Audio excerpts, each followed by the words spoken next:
What I'm doing here now is I'm taking the tubing cutter that has a single cutting wheel, and as you can see I've marked the piece of tubing where I want to go ahead and terminate it.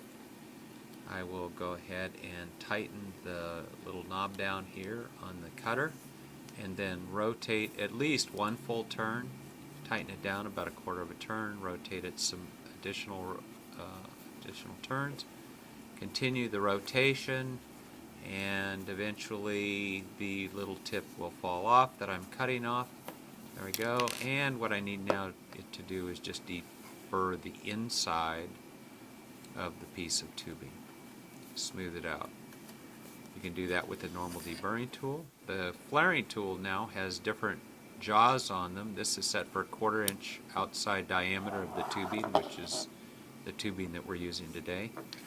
And it has a handle with a cone and also a depth setting gauge, as you can see moving into the photograph there. And what we'll be doing is taking some oil, putting it on the tip of the flare, and then inserting the piece of tubing in with the depth setting gauge in place, and then slowly and gently tightening the jaws down to hold the tubing and tightening the nut down. And what that will do is it will keep the tubing in place as we flare it. You should see about the thickness of a dime protruding through the outside there.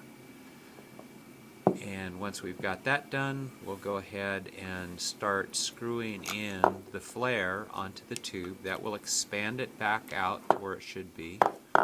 And here what you want to do is just go ahead and do this with a constant even pressure, making sure not to over tighten. I'll show you in just a minute what happens if we do that.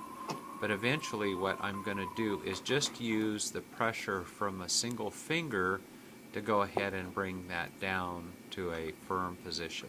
There you go. I'm trying to tighten it and it feels solid there. I'm going to back it back out, release the flare from the tube, take loose the nut, and I will extract the piece of tubing out. And as you can see now, I've got a real nice flare.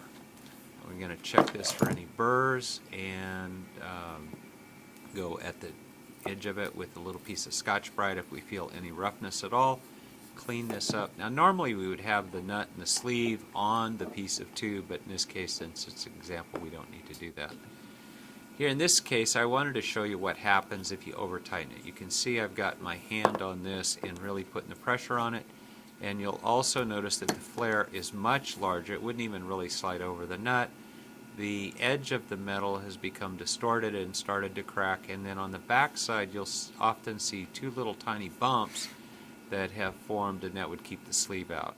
Here's the final good one. We put the sleeve up, put the nut up, and it should just fit inside that nut real smoothly, and that is ready to install on your airplane. Hope this has been helpful.